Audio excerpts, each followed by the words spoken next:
We have a special guest today, Miss Aspen Williams. She is a fifth grader at Robert, and she's the oldest daughter of our deputy clerk, Pepper Williams. And she'll come up front here. Have her come on up, and she can get through the gauntlet. And she will lead us in the Pledge of Allegiance. Thank you. Come on up in the front. Whenever you're ready, go ahead and start. Hats off. I pledge allegiance to the flag of the United States of America and to the republic for which it stands, one nation, under God, indivisible, with liberty and justice for all. Very good. There, that's where you- Thank you. Okey dokey. So would you please call roll, Mrs.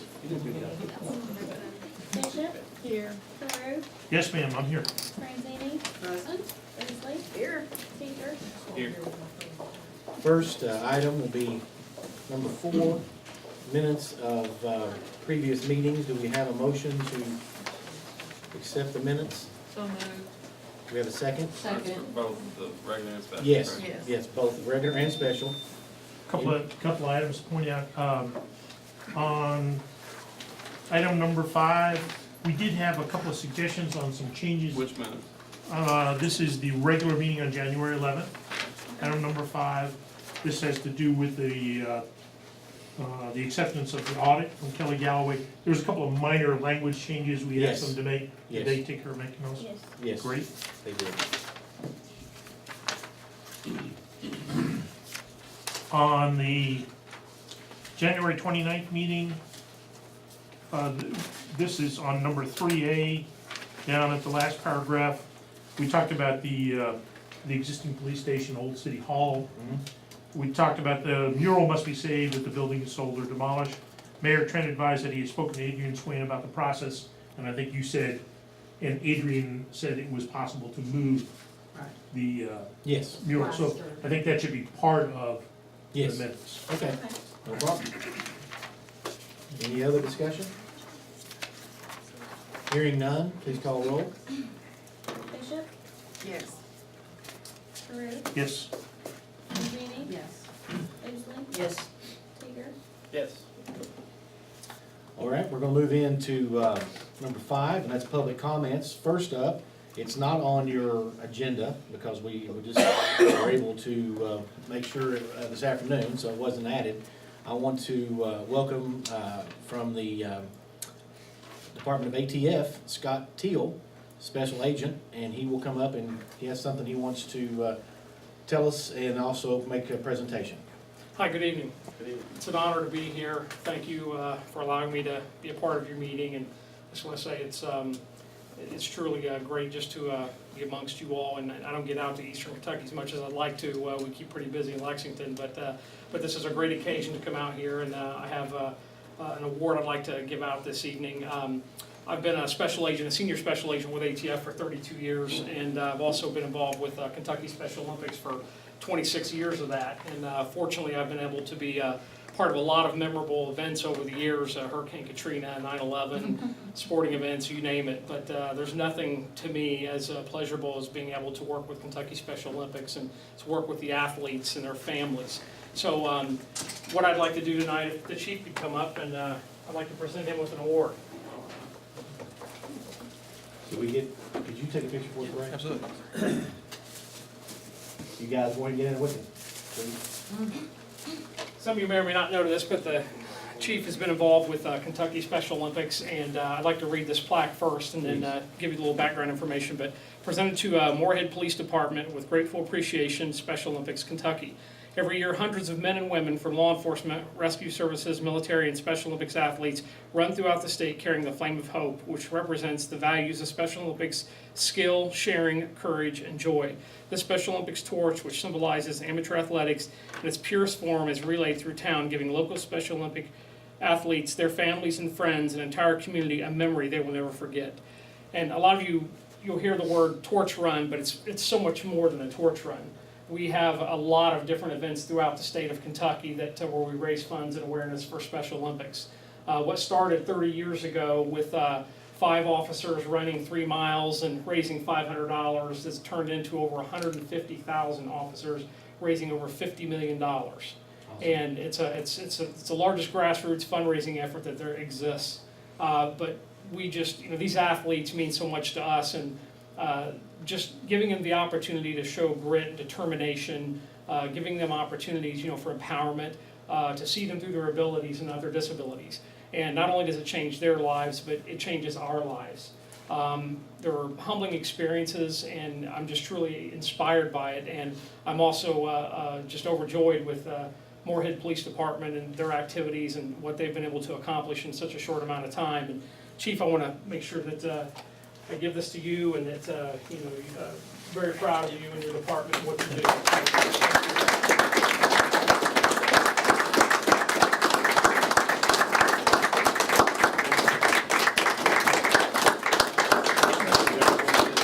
Get those on the guys. Great job, Chief. We were fortunate to have the tip of cop at Yeah. Buffalo Wild Wings, and we set a record for the most, I think, as far as people that were involved with it. And a lot of these fine-looking waitresses here helped with that, so we appreciate that. Cutest dresses I've ever seen. Yeah, I know. Thank you guys. Thank you. Just finally, on behalf of Special Olympics and LETR, just like I said, thank you for helping over 7,000 athletes across the state, giving them those opportunities. So God bless you and thank you. We appreciate you coming. Thanks for all your work. Thanks for being here. Good job. All right, next. Sorry you had to follow that, John, but I tell you what, I've heard you speak, you'll be fine. I don't have anything that exciting. I know. here. I want to introduce our new district ranger, John Kazmierski. Close enough? That's exactly right. There you go. Hey, I've been working on it all weekend. He told us the other day in was it the downtown Moorhead, or was it the New Cities? He said just call me Kaz. There you go. So I I heard him speak, and he's got a lot of great ideas. He comes to us from Mammoth Lakes, California area. Is that correct? That's correct. And he's said some things that are near and dear to my heart. He realizes, and he wants to tell us a little bit about what a great opportunity we have here in recreation. That's kind of his specialty, kind of his niche, and we're excited to have him. Thanks for coming. Thanks for the invitation, Mayor Trent. I really appreciate you taking the time to listen to me tonight. I really just want to first of all say it's been great arriving here in Moorhead. My family and I, Leslie O'Barry is my wife's name. She and I arrived in Moorhead in June, and we're just finding this to be an amazing community. I think you've got some beauty and recreation here, but your number one asset in this area, I think, are the people. Just the nicest people. They've been so welcoming, and my family and I feel really fortunate to be here. So, thank you. But I wanted to talk tonight about one kind of as the new district ranger for the Cumberland Ranger District of Daniel Boone National Forest. I'm filling in some big shoes behind Dave Manner, who held this position for 26 years, and he left just an outstanding ranger district, just very well managed. Really worked through some tough issues, including some of our recreation issues here. And I'm here to pick up where he left off, and I'm bringing some experience, as Mayor Trent mentioned, from the forest. I came from the Indian National Forest, where I did a lot of work with local communities to basically forge new partnerships and put resources together with nonprofits, communities, and the federal government to bring in grant money and develop some recreation infrastructure, and I'm hoping to do that here.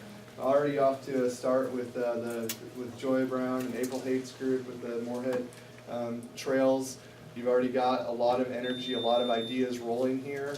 I'm hoping that I can just help add some energy and facilitate some really neat outcomes. So, without getting too much in the specifics of things that we could possibly do in partnership, just more about my philosophy of working together. I think you'll see in the U.S. Forest Service, our agency, and even in federal government as a whole, there's more transparency, even more public involvement, and what we like to do in the Forest Service is more what we consider to be collaboration, where we let people come to the table and tell us what their interests are, what their objectives are, and we figure out ways to work together and explore ideas together, rather than the Forest Service just telling you, hey, here's what we want to do, what do you think? We want to start working together with communities, with the public, with stakeholders, and that's what I hope to bring to the table the next many years, is working with this community and others, and working with stakeholders to determine how we should be managing the national forests. So when it comes to recreation, I think there's a lot of great opportunity to work together. We have a lot of recreation infrastructure here in the Moorhead area in the Cave Run Lake. Great infrastructure, just outstanding campgrounds, boat launches, day-use recreation sites. A lot of that infrastructure was put in about 30 some years ago. The dam itself is 50 years old, and we're starting to get to the middle of the lifespan of a lot of that infrastructure, and I think we need to start thinking very strategically about what infrastructure is being used the most, what should we be putting money into maintaining and reinvesting in the future so it can last another 30, 40, 50 years, and what other new recreation infrastructure is needed to meet the needs not currently being met. What recreation assets can we start thinking about not maintaining and not using as much? One of the areas that I think a lot of us really tend to enjoy, but it's one of the more underutilized portions of the lake, is out in the Zilpo area. And that's one of the places that our agency has identified as it's really only got a 30% use rate over the course of its season. And while nobody wants to see that close, we need to figure out a way to bring more people there. And hopefully that means just more people coming to Cave Run Lake. We don't want to just move people from point A to point B. We want to figure out how to bring more people to the area to enjoy this amazing place. So the Forest Service will be going through a process this summer where, again, we're going to just bring people in, ask about your interests, and see what's important to you and what new things we may be able to do out in an area like Zilpo to bring more people to the lake. So that's one concrete example. The Trails projects is another example where I think there's a lot of opportunity to do new things, take the Cave Run Trails decision and begin implementing it and really making this trail system the best it can possibly be. There are a number of volunteers already that are putting their personal time into helping maintain our trails, and Joy has been a big part of that. But we hope to grow that. The Chateau Trace Association is doing a phenomenal job at bringing volunteers to the National Forest and other portions of the trail. We just hope to continue that, build upon it, and bring some structure that will allow us to maybe leverage some more grant money in the future. You will see some repairs being made this fall around the lake. We had a lot of damage from the past couple floods at the lake, and we have received some emergency money to go and make some repairs to some of the boat ramps and other facilities that have been damaged. So hopefully we'll be seeing that occur very soon.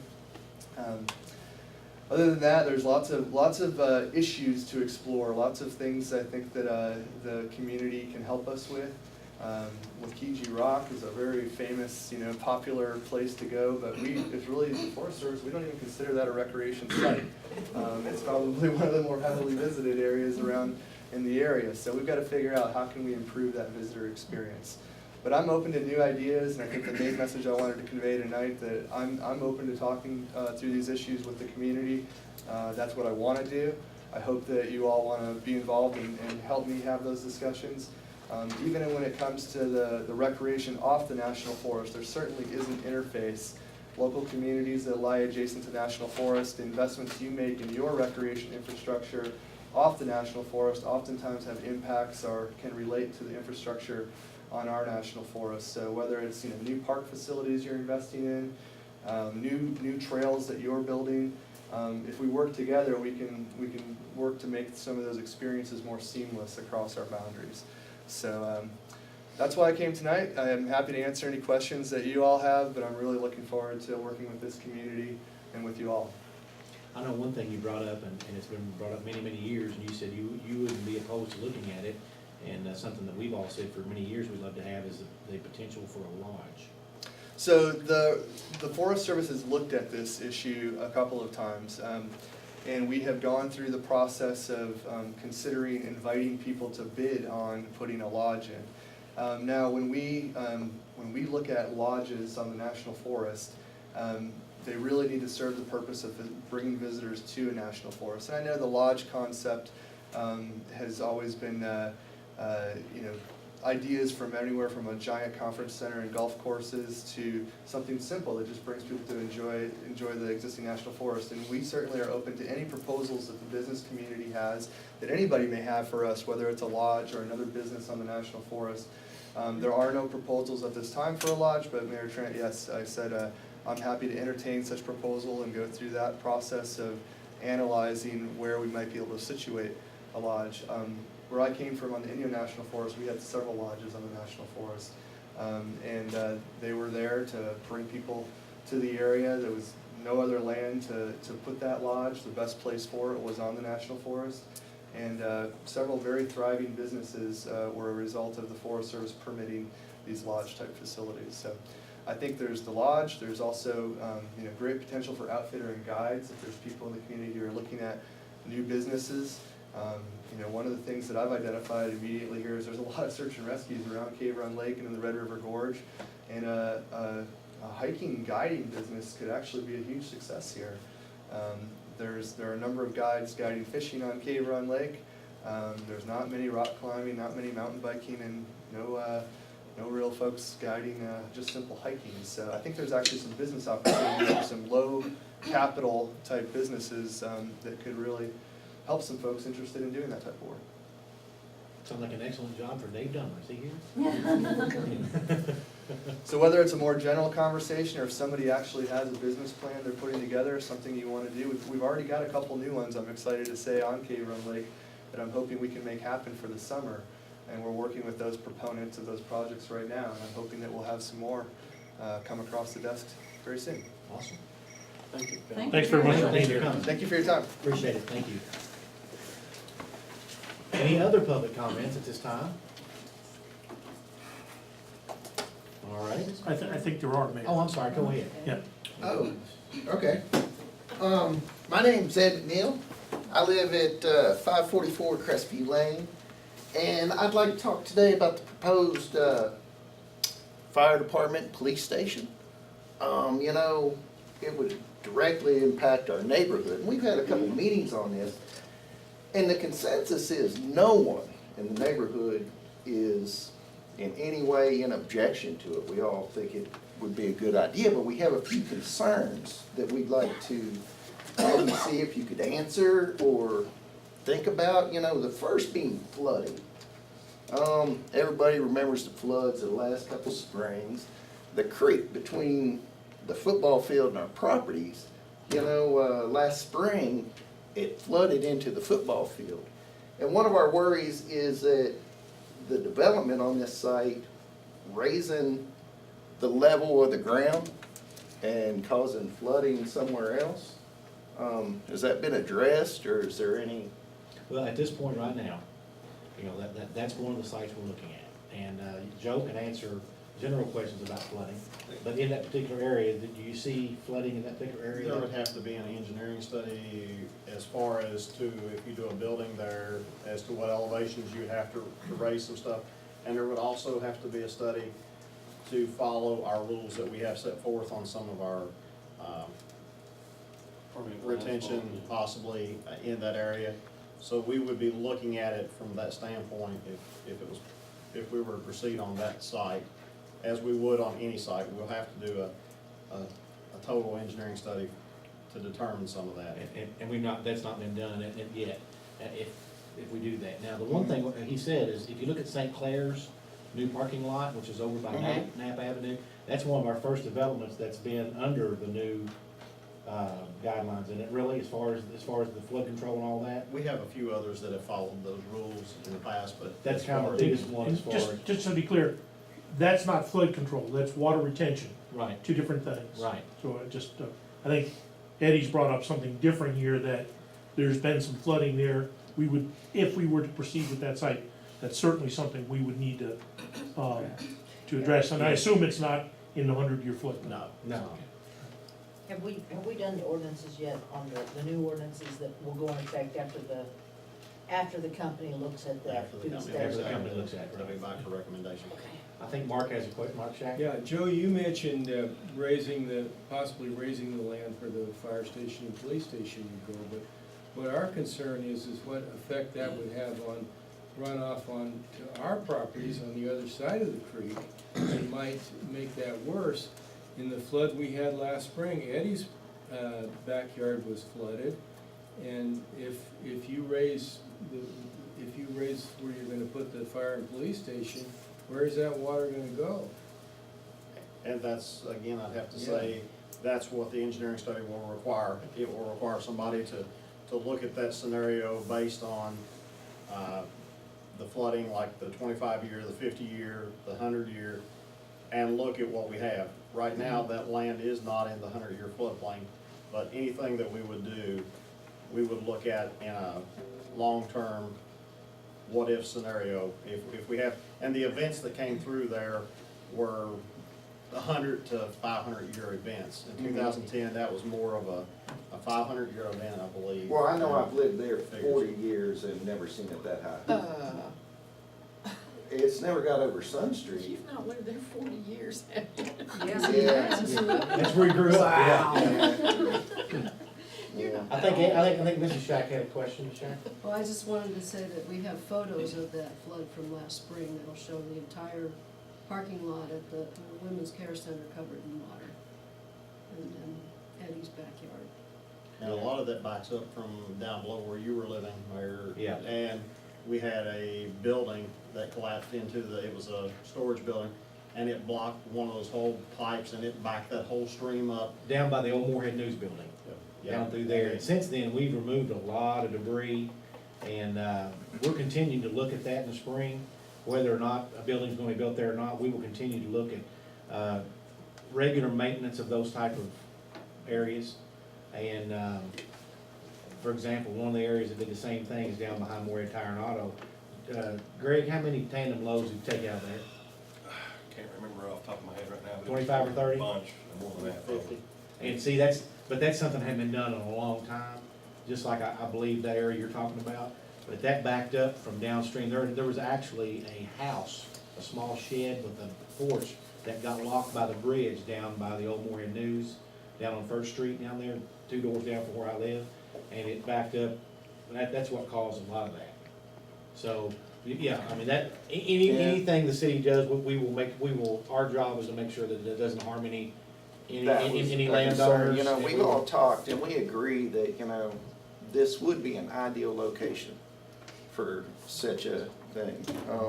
You know, but in talking amongst ourselves, another thing came up was the traffic on Sun Street. You know, currently, if you show up any day of the week, well, excluding weekends, at 8 o'clock, 12 o'clock, and 1 o'clock, it's a chaotic one-way street because of the preschool.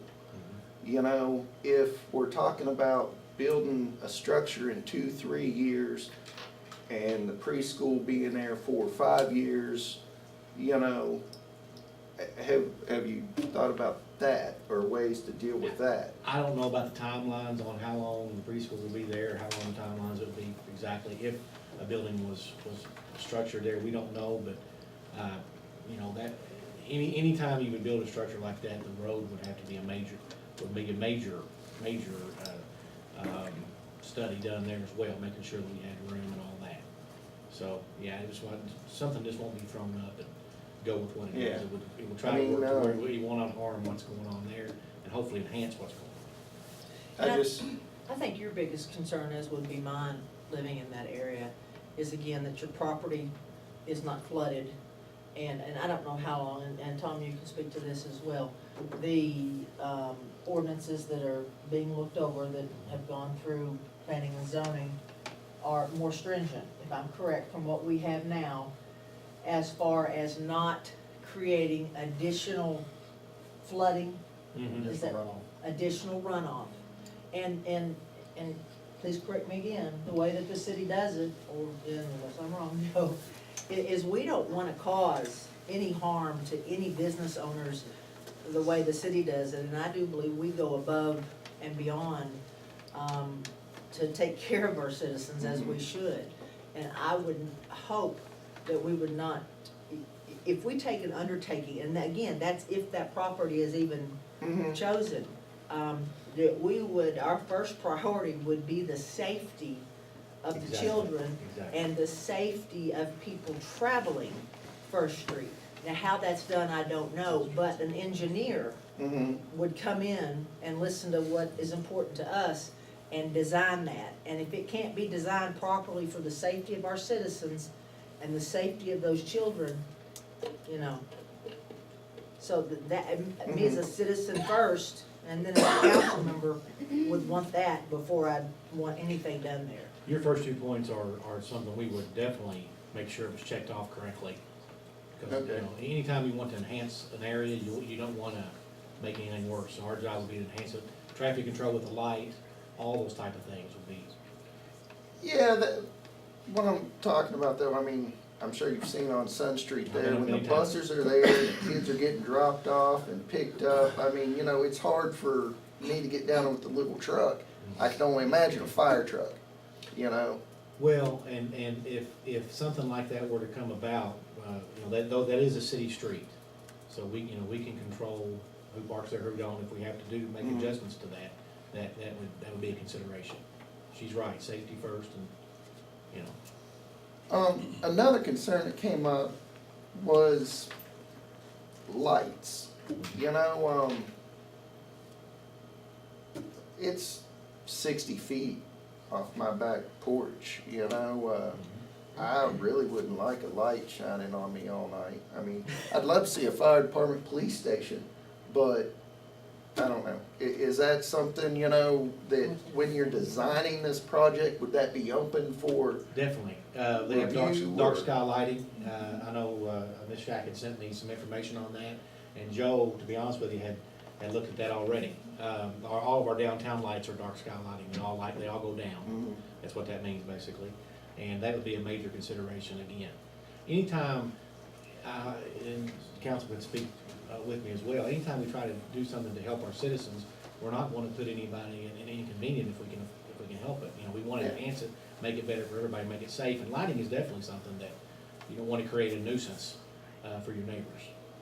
You know, like I said before, we've had a couple meetings in the neighborhood, and everybody is for the good of the community, you know, we love it. If this is honestly the best place for a fire department, police station, you know, I guess please try to build it there, you know? We appreciate that. But exploring all the options is important too. It's very important to us as well. Go ahead, Ms. Shack.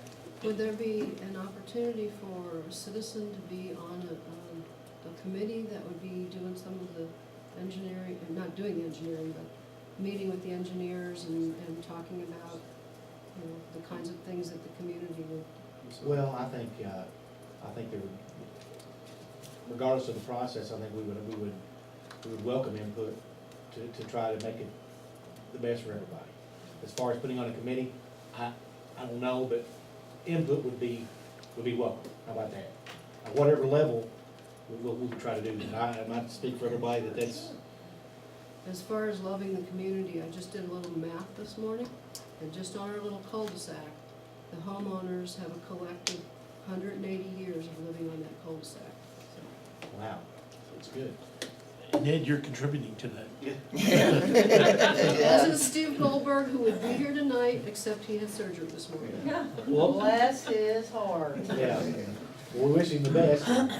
That's all I have, thank you. Thanks. Thank you all very much for And coming. I know you We lived appreciate up there 40 years, because Yeah, we went to school with Amy, his Yeah. sister, yeah. Can I? Yes, ma'am, answer please, this? go ahead. When we moved City Hall over here, there was a lot of concern, from neighbors, you know, about City Hall, especially about, the Public Works, thank you, being over there. But we've been very good neighbors, and I don't think they've got any complaints at all about us moving over here, because we took into consideration, you know, their feelings and stuff, so we would do the same with you all. Thank you. We do appreciate you coming, we appreciate your input, really. Any other public comments? Anyone else? All right, hearing none, then we'll move into quarterly reports. First, we'll have our guests from Tourism and Conference Center, been recognized already by Mr. Kazmierski. We'll have Joey Brown, please, Tourism Director. Yes, what he said about a visitor experience is exactly what we're trying to do, create a visitor experience. We have wrangled Dave Manor on a mission now So we've not gotten. That was a condition of his retirement, if I'm not mistaken. Holy Yes, peep. yes. Well, they joked, I don't know if it was a joke or true or whatever, but they voted on the chair and vice chair of the commission the other day, and Mona McLean nominated Dave as the chair, and I truly think that he passed out in his chair. He said, "I'm retired, not available." Let's make sure it's for him clear. to pass out in. But John is a great asset. I am so pleased to have him. Like I said, he said that visitor experience, and he truly means that. He's worked well with us. He's open to things. No, they don't have money, but he's open to seeing like the AmeriCorps coming in. I've applied for a couple of grants to get them to come and work on trails. So he's very open to that, and that's exactly what we need. We need somebody with that kind of experience. So, since I'm doing a quarterly report, this is kind of a culmination of Conference Center, Tourism, and Arts Center. Ashley's been working on the Kentucky Arts Council Partnership Grant. We've gotten that for several years in the past, and that's from the Kentucky Arts Council, and you know, there was that dramatic scare of losing that funding for the Kentucky Arts Council. I lobbied not to lose that money and ended up losing it for tourism. I don't know how that works out, but of course, we're a partner with them, and this grant has nothing to do with any of that, so we're gonna partner with them throughout, so whichever.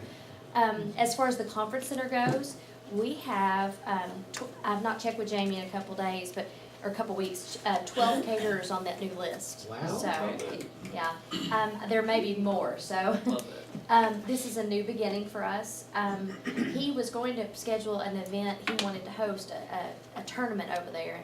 And he looked at the calendar from now until May, and actually in the June, we don't have any Saturdays or Fridays available, so I think that's saying something, so. Awesome.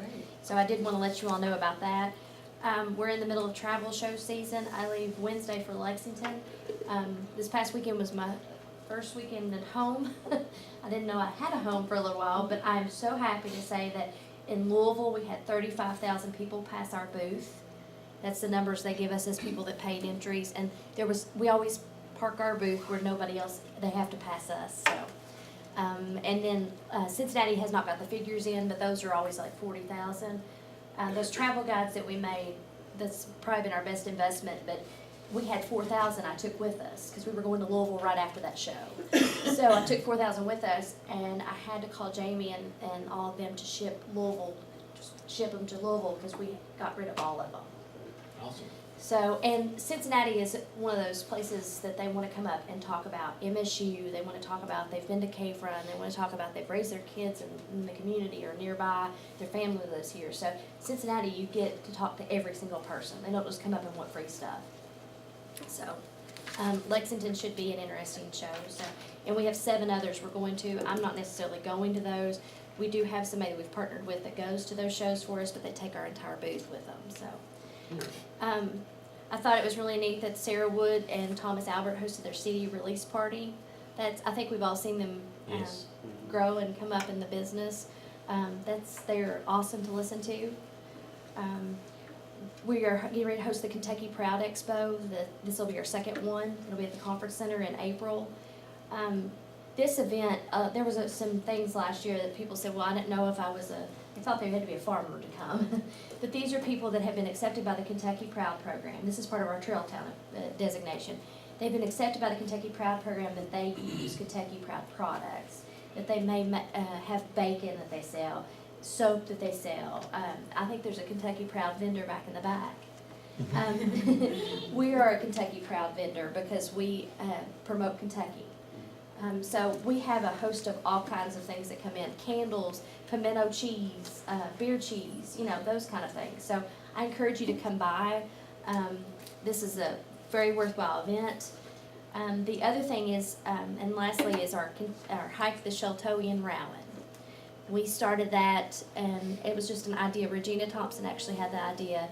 She said, I want to be able to hike the Sheltoe in Rowan County. I don't know where it is, where to start or anything. So Dave Dummer, which you mentioned earlier, started this, got with me, and we planned shuttle service. We meet, like this past weekend, we met the one group. Yeah, and those are cool pictures too that they take. Met them at the Wellness Center. We drove them up in the shuttle, and some followed because our shuttle is too full. Drove them up to the Ambergris Rock and dropped them off, and they hiked back to their cars. Cool. And this is the second round. We actually had to cancel Group B. There are 51 hikers in this group, in these two groups.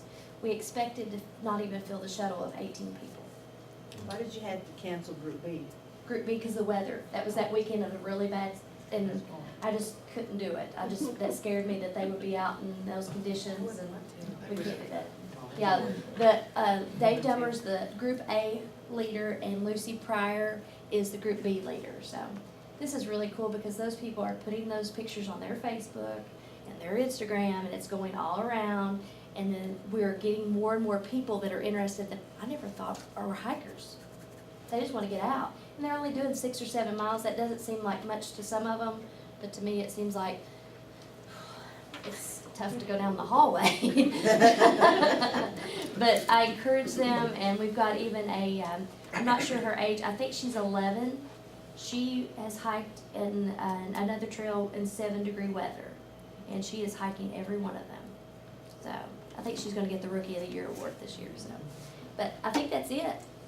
That's great, that was really good, great to hear. I just think there's such potential with our hiking and our trails and all of our outdoor experiences that we have to offer. Oh, and we changed our booth look this year. Is we've got a 10 by 20 this year. Usually we have a 10 by 10, and one side of it has Cave Run Lake, and the other side had Hike the Sheltoe. Right. And so many people this year have switched gears, and they're asking. We've got a kayak in our booth and a tent in our booth, so those kind of things are bringing up some new ideas for me, and not just Cave Run Lake. That's great. We, Stupid question, we don't have zip line at the lake yet, do we? Yes. no, Oh, we do? it's being worked on. Uh-huh. Oh. Yes. Well, also I know this is tourism related, and it's actually downtown Moorhead, but Tony mentioned, I wanted to reiterate that we're having, in March, that the antique show Mm-hmm. has been moved from its normal first Saturday to the second Saturday. Yes. Okay, so Yes. people know that's, and he said that early signups are going pretty well, he said, Mhm. I think. Okay. All right, Okay. any questions? Thanks, Joey. All right. Thank you, George. Thanks, Joey. Great work. Utility plant board report? Yeah, quickly, I kinda hoping, Holly's not here, right? No, I just texted her, she said she was on. Most last meeting was spent with our audit report, which was good. I'm very happy with that. Holly's really hit the ground running. We did find a major leak that doesn't affect water loss, unfortunately, sorry. It's actually treated water in the bear well off the corner of the plant, so they're probably already working on it right now. They were getting quotes during our last meeting, get that fixed. Yeah, water loss is a little bit up, but she's gonna be working on that. Other than that, we're sending out a flyer to people that own grinder stations and putting a packet together for someone that buys a house that has a grinder station. Just try to get ahead of that. You know, grinder stations are kind of tough on people. They're expensive when they go bad, and if they don't know what they're supposed to do to keep them going bad, it's not hard to break them. So we're trying to get ahead of that and be proactive. Do we have any questions? I'm sure everybody else knows except me, why do we have less water loss in August and July than the other months? You just never know where the leaks are. I see, just happens. It's random. There's It's no- not a- no Yeah, reason. you Plain have, old you have thing. leaks. That's not consistent. Well, it could also be the freezing and thawing in the ground. Yeah, Could be. I thought of that. Well, you'll have more breaks during that time. Water loss is I know, it's a little bit of a puzzle. it is a puzzle, because even if you have, if you find a 6-inch leak, and you can determine that it lost 2 million gallons, Right. then that doesn't count as loss, Oh, I according to the see. state regulations. Oh, I see. That's accounted for, Okay, because because you you knew how much understand it that. lost. These are These are percentages that you're losing somewhere. we don't know where, I see. I mean, when you get below 10%, it's really not a real number, because you're gonna lose that in Yeah, just it's life.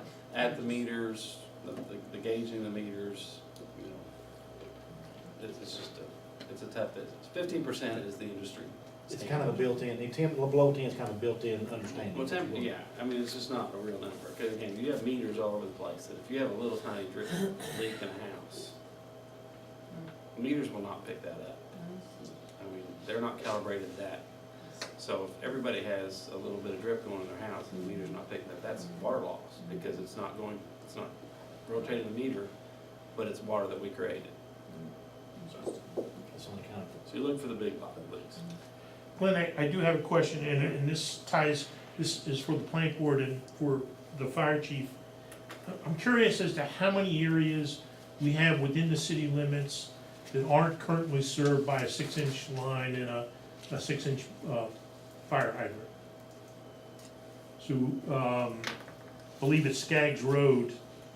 I think I was told Skaggs Road doesn't have a 6-inch water line out Skaggs Road. And that sort of shocked me I did that, go back and look, I think it does to the top of the hill Yeah, I where it think- drops over, I don't think it does. Last but time I I'll ever go asked to that Jim, question was, yeah, it Jim. was just like little shoot-at roads might not have, but Yeah. almost every road. over the top, that's not what I understand, but. Well, I know we had a fire there, off Jewel Lane. The guy that built the cabin back there, pretty good pressure on that hydrant right across the street from him. Well, anyway, we don't need Yeah. to talk about it now, but Jim has the maps, they have the I maps. would say Jim could answer that, I'll try to Yeah. remember that. if we could, how many locations are more than 500 foot? I think Yeah. that's the standard, 500 foot, not to be more than 500 foot from a hydrant. Do we have places that are more than 500 foot?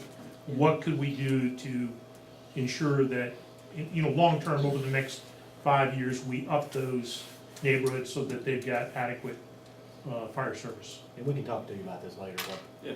because I know exactly what he's saying, because I was in that meeting. Yeah. So, okay. Any other questions for Glenn or comments on the utility plant board report? Thanks, Glenn. Next, we have another special guest, our third of the night, and we're on a roll tonight. I want to bring up, what is your official title, Rick? Your facilities? The Assistant Vice President for Facilities Management. It's good to have your own PR with you. It helps a lot. So I want to bring up Rick Lineo, who's going to talk about the wayfinding that they're doing at MSU. And I've been able to sit in one meeting, and they've got some pretty cool things going on. If you want to come up, Rick, do you need the? No, actually, I just brought out some handouts. Awesome. No, I appreciate it. Yeah. Thank you. Other days, my titles could be a number of things, like we all. Anyway, what I'm sharing with you is kind of the, near the end product of our whole process of wayfinding. And I kind of want to tell you how we got there. It's a pretty interesting story. When I was brought back to Moorhead from school up in Massachusetts, one of the things that we were involved in there is issue that we had was wayfinding, how we move people from point A to point B. And we have multiple campuses, and we brought in a consulting firm that helped us and to kind of map out, how to get from the academic buildings to the sports complex and so on. So when I came back to Moorhead, I'm a graduate from here, and one of the things that was interesting is I had a whole different perspective, because when I went to school here, I didn't really care if I found the academic building. Amen. Right? So what was interesting was that I have a whole different perspective now, being in that role. So one of the things we did, we formed a committee. Andrea Fryman, who is our Director of Finance and Administration, is on that committee. And Shayla Menville, who used to work for the newspaper, now works for the Facilities Department, now is our Marketing Communications Manager, are part of that team, along with other members of the university. We also brought in, we have another, what we call another group that is from the local community. The mayor is joined us, Tony Pence, representatives from the hospital, enrollment management and stuff. So we had an outside group to kind of give us ideas of what we're looking for.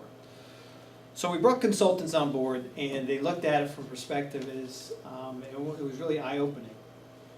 And so the first presentation we had was very basic. They did a PowerPoint, it was really nice and glossy. Second one, and the firm we chose, was just one gentleman came in, was the president of the company, and all he did was show us the photos that he took the night before. He says, here's what you see when you come on campus. Can't smoke, can't park, Can't carry a gun. can't carry a gun. We're a storm-ready campus. Right, we know that. So it's all the things that kind of a negative tone. There's really no main entrance. There's really no entrance when you get off 64 or 32, how do you get to downtown? So we looked at it pretty globally as far as what visitors look at when they come into town. Not only just Moorhead State with the hospital, but more importantly, all the amenities that we just heard about today, Cave Run Lake and so on. So obviously we hired that firm and said, yeah, you're the firm we want. So we went through a whole analysis and we looked at kind of 4 different approaches. One goal was really kind of how we welcome our first-time visitors. If you come on campus, we all know it, we all go there, we know where to park and stuff, but you're a new student and a new prospective parent, where do you park? Where do you go? To where's Hal McDowell? Where's, where, we see a welcome center, where's that? And there really is one of the most challenges on a campus is how to get to point A to point B. So those some things we had to look at is how do we combat that? So obviously wayfinding, both exterior and interior. So we had to look at it from that perspective, not from us who live there and work there and understand how to get from the Rice Building. Where's the Rice Building? How to get to the Rice Building to Hal McDowell. And so I kind of brought this to Beth and to Dr. Andrews and saying, this is a real need. If we're going to start changing the image of the campus and bring in also the university's partners, the city and the county, we need to really develop a really good wayfinding plan. So that was one thing. Next thing we looked at is how we communicate. What do we call our buildings? We have towers. We have, what's our landmark? I mean, everybody knows, on campus when you see the obelisk, sometimes, if you come in that way. If you come in from 2nd Street, what do you see? You see really coming in from 2nd Street, once you pass Scherer and the hospital. Maida. Well, there's really nothing. You go past the Board of Education building. Soon to be our new place of residence for next several years. So it's really no identifications of how we get in and how to get to buildings. So the second thing is what's the logic? So we looked at the language and how we looked at that. We're looking at changing Alumni Tower to Chandler Hall, because we're trying to look at it from a perspective of we have one tower, and that is really a Cartmel. And you have that because that's the tallest building on campus. So we're looking at that type of logic and things of that nature, how we change it. What I showed you it incorporates all that. Developing standards. Again, what we have there is kind of a standard that we had several options that we look at in the committee, along with the, I call it the external committee of our partners, looked at that as well, and trying to say what's the form, shape, trying to capture the essence of the community, and also take us of the having Danny Boone National Forest behind us, the mountains, and so on. So that look kind of grabs that approach. Another thing we looked at, of course, is the MSU brand. How do we communicate that? And that's where Jamie Hornbuckle, who is our Assistant Vice President, my counterpart in the communication and marketing field, is also on that committee. So we looked at that. But the last objective we thought was one of the most important is, how do we incorporate downtown Moorhead? How do we incorporate getting folks into Moorhead? How do they, all we see is signs. If you come off 64, which I do every morning, at 6:35, 6:40, and you come in, if you don't know where Moorhead is, you just see the one sign coming in. And then and then you look at where are the places, restaurants, things of that nature. Where's Pasquale's? Well, went to school here, we know where it's at, but people coming in, new visitors, new parents, they don't know where that's at, or Mellini's and the other places. I'm not trying to throw competition. It's okay. But the point I'm getting to is incorporating the city. So that's why we invited the mayor, and that's why we invited Tony Pence in the hospital to understand what we're trying to do. It's just not a Moorhead thing, it is a more MSU thing, it is a Moorhead thing. It's for us, the community. So that was the approach we used, and what you have there is kind of like the final point of what the signs are going to look like and stuff. And one of the things that we asked as we move forward, as the city looks at their wayfinding message with the downtown and with Tony Pence's group, with the hospital, is kind of look at what we call these trailblazing signs, which gets people from the highway, from 32, into the town. And one of the things that we're interested in is obviously getting people to ADOT, the new parents, the new prospective students, and so on. Developing that front entrance. What's that front entrance, which will be, once we locate and build the new Welcome Alumni Center and of course the Performing Arts Center, which is kind of right off University Boulevard.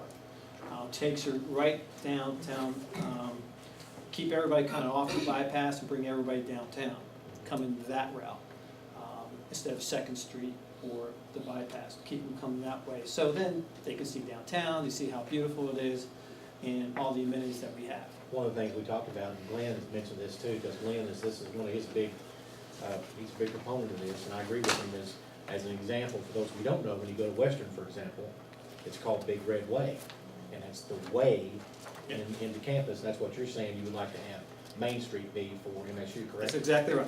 Main Street's gonna be the main, and that's how we're directing our new prospective students and parents, homecomers, people that come for homecoming that haven't been here for some time. That's the route we wanna take. The way to get them, you gotta get them by signage, wayfinding. Believe it or not, the biggest challenge is our internal signage, which, if you ever go into Hal McDowell, and if you ever go on the elevator, it's a challenge, because the first floor doesn't say the second, what is it, the second floor is the first floor, or something along those lines? Anyway, there's no rhyme or reason. That is one of the biggest tasks that we have moving forward right now. But that's kind of an overview of the approach we're taking. Again, I want you to understand that it's not an MSU process, it's also, City of Moorhead process. And we do, we haven't had a meeting for a while because we're just getting through the final pieces there. But you'll see in there, trailblazing signage, you'll see wayfinding, getting people from point A to point B. And also too, we had our consultants share with us what other cities have done as well, which I haven't shared yet with Tony because I don't want to give him a considerable amount of information, but they provided us packages as well, what other cities have done to get people moved around the community. I like their motto. Glenn pointed it out. Yeah. I remember they said that in the meeting, I forgot it. People get lost, we fix this. That's right. They're a good firm. Actually, they were one of the candidates at the school I was at in Massachusetts, and we went with a firm that was from Massachusetts, but I was really impressed with them. When we had the opportunity, they came and bid on it. They understand it, they listen, but the best approach was how the guy sold us. Very, not slick, just came in, showed us photos, and voila. Anyway, that's kind of how the whole process started. Also, Andrea is on the board of the Chamber Board. Yes. And they just got a $5,000 grant. Through downtown, it was a combination of Downtown Moore Incorporated, actually, Tony Pence and Joy worked on it, and they got a $5,000 grant to be used for wayfinding. It's Yep. not real specific, it just has to, it's kind of broad, but we were just talking about that in our meeting we had a couple weeks ago about how, one of the things people take for granted, I've lived here 49 years, I know where everything's at. That's right. I'm not, just kidding. Play on Jan. Because, I'm getting to that. But, I know where everything's at, but here's the thing, if you come off the interstate, which way do you go? That's it. That's it. That sounds like a cartoon, which way do you go? I mean, and that's true, it's a basic thing, yes ma'am. Mary Hargis, Brown County Rights Coalition. This summer, when we were protesting in front of the courthouse, it was at least 1 to 2 times a day we were stopped and asked directions. One guy asked us where the courthouse was, okay? We were standing right in front of it. But when you look at it, the courthouse sign goes this way to the road. So it's like, nobody sees that, and the post office was right there. The Moorhead Conference Center, look, they couldn't find it because there were no signs. And there was at least 1 to 2 times a day that we were asked directions. Now, we take that, I mean, there's not, and we talked about this too, one of the ideas I know you all put, St. Clair had to go through all kinds of, Joe remembers that, had to go through all kinds of hoops to get the windbreak signs up on the fence, up on the pedway. We were talking about, I mean, we don't have anything that says, welcome to Moorhead. There's nothing. And we were talking about how maybe put something up there, or an arch, I mean, just anything, I take that back, there is the thing up by the wooden sign up by, Carl Perkins Yeah, Center. Carl but- Perkins, yeah, But the on top font, of the corner there. the font and everything, it's beautiful in design, but that distance, it's hard to read, you know? And if you're new to Moorhead, you are not looking up there. No. You're looking, When you get off the interstate, you ought to know where you are, yeah. and you ought to know which way to go. Yeah, signage. And that's kind of what we want to start incorporating, obviously getting us focusing on Moorhead State, but more importantly, all right, what do we start looking at? You know, Andrew also is, along with Jamie, is working with the chamber. I think you're on that special committee to kind of help out where the wayfinding signage goes with this grant. And it's really kind of welcome to Moorhead, where do we put them, you know, what can we get for $5,000, that kind of aspect of it. So, it's getting there, it's taking us time, but I just, again, I just wanted to let you know what we're doing. how we're It's doing. great. You know what I'm saying? Go to. And again, it's a matter of the approach. And I would be remiss if I didn't tell you, Beth told me to make sure to let you guys know that Thursday, TV game against Eastern Kentucky. EK, yes, big game. Starts at 7. And of course, Saturday, 12 noon against Belmont, both TV games. Yeah, So Beth told me to make sure I say that. yes. And if you want to know anything else, I know about that much. And it's blackout Saturday. And it's Gold Rush. It's always Gold Rush on EKU usually. Okay. You have the So- shirts that say, don't let friends go to EKU, and there's, you know, things like that. So anyway, any questions, the approach, And we'll have one, we'll be coming up with another, I can report back. yeah, We'll have another meeting. yep, we'll have another meeting. It's just a matter, that was from October, and they're just working through the interior signage that took a little bit longer. Once we have that, we'll have another meeting with the core group, but more importantly, with the external group. Okay, great. So, Okay. from our perspective, well, number one, Rick, thank you so much. This Sure. is really great to see. Thank the both of you for being here. What, for the city, what are our next steps? We talked at our full-day planning session about some steps to take. I think we should be doing RFP also, but I think you can also set the rubric up that someone with knowledge of our community might score better Mhm. and put it in our budget for next year. I think we have to get on it. So this signage grant that they received, what are the stipulations on that? It's $5,000. It's pretty broad, it's It's pretty broad, but it has to be spent by June. Yeah. That's the And key. you're I not- mean, Well, we and need That does to not go forward very far. Yeah, they need to find a way to spend that without